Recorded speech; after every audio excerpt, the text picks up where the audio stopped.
اپنی اس مختصر سی تقریر کے بعد صلاح الدین ایوبی ان حلبی اور موصلی سپاہیوں سے مخاطب ہوا جو زنجیریں پہنے اس کے سامنے کھڑے تھے۔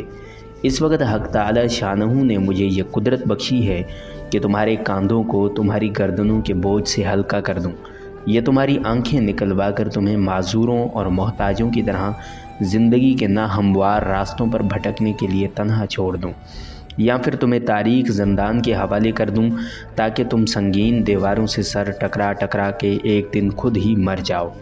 تمہیں خبر ہے کہ وہ کیسی حرام موت ہوگی؟ یہ کہہ کر صلاح الدین ایوبی کچھ دیر کے لیے خاموش ہو گیا اور گہری نظروں سے اسیران جنگ کے چہروں کا جائزہ لینے لگا۔ صلاح الدین ایوبی کا اعلان سن کر موصلی اور حلبی سپاہیوں کے چہرے موت کے خوف سے زرد پڑ گئے اور ان کی آنکھیں پھٹی کی پھٹی رہ گئیں۔ مگر میں ایسا نہیں کروں گا، صلاح الدین ایوبی کی پرجلال آواز دوبارہ فضا میں ابھری۔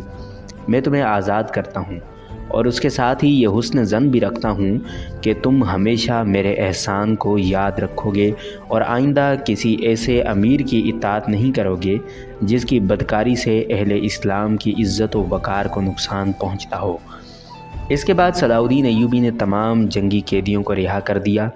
اسیروں میں والی موصل سیف الدین کا ایک مصاحب خاص امیر مظفر بھی تھا۔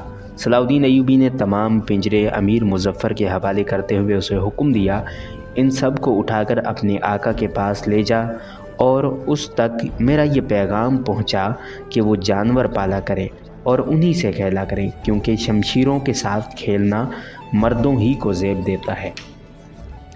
اس کے بعد صلاح الدین ایوبی نے اپنی جنگی ترجیحات میں اس منصوبے کو سر فہرست رکھا کہ پہلے سلطان ملک صالح پر قابو پایا جائے تاکہ آئندہ حلب اور موصل کی فوجیں کسی محاذ پر یکجا نہ ہو سکیں۔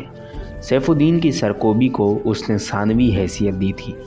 اپنی اسی منصوبہ بندی کے تحت والی مصر نے سب سے پہلے منج کے قلعے پر حملہ کیا۔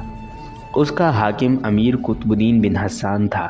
یہ وہی شخص تھا جو سب سے پہلے سلطان ملک صالح کا پیغام لے کر دمشق آیا تھا اور اس نے صلاح الدین ایوبی سے نہایت تحقیر آمیز لہجے میں بات کی تھی، اور حما کی جنگ میں بھی سیف الدین کے ہمراہ والی مصر کے مقابلے کے لیے آیا تھا۔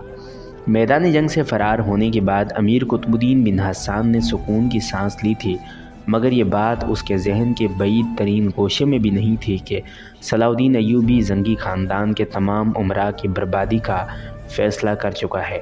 جیسے ہی امیر قطب الدین بن حسان نے والی مصر کی آمد کی خبر سنی، وہ قلعے سے باہر نکل آیا اور اس نے اپنی جان بچانے کے لیے صلاح الدین ایوبی کا پرجوش استقبال کیا۔ صلاح الدین ایوبی چاہتا تو امیر قطب الدین بن حسان سے اپنی تحقیر اور توہین کا شدید انتقام لے سکتا تھا، مگر اس نے اعلیٰ ظرفی کا مظاہرہ کرتے ہوئے اسے معاف کر دیا۔ پھر بھی والی مصر نے امیر قطب الدین بن حسان کو مخاطب کرتے ہوئے اتنا ضرور کہا، میں اس بات کو فراموش کر سکتا ہوں کہ تم نے مجھے 1000 بار غلام زادہ کہہ کر پکارا، مگر تیرا یہ جرم ناقابل معافی ہے کہ تو نے اپنی زمین کے چھوٹے سے ٹکڑے کو بچانے کے لیے صلیبیوں سے ساز باز کی جو اسلام کے سب سے بڑے دشمن ہیں۔ میرا دل تو یہ چاہتا ہے کہ تیرا منہ کالا کر کے شہر کے ایک ایک گلی کوچے میں پھراؤں، پھر اذیتیں دے دے کر مار ڈالوں، تاکہ مسلمانوں کی قبا پہنے ہوئے تجھ جیسے منافقوں کو عبرت حاصل ہو۔ لیکن کیا کروں کہ مجھے سلطان عادل نور الدین محمود زنگی سے شرم آتی ہے۔ میں تجھ جیسے ذلیل فطرت انسان کو صرف اس لیے معاف کرتا ہوں کہ تو سلطان عادل نور الدین محمود زنگی کا رشتہ دار ہے۔ اگر تیرے خون میں غیر کا ایک ذرہ بھی شامل ہے تو اپنی باقی زندگی ملت اسلامیہ کے اتحاد کے لیے وقف کر دے۔ سیف الدین اور سلطان ملک صالح کو سمجھا کہ وہ فتنہ گری سے باز آ جائیں۔ وہ لمحہ بڑا عجیب تھا جب امیر قطب الدین بن حسان اپنی ریاست منج سے خالی ہاتھ رخصت ہو رہا تھا اور صلاح الدین ایوبی اس کا خزانہ اپنے سپاہیوں میں تقسیم کر رہا تھا۔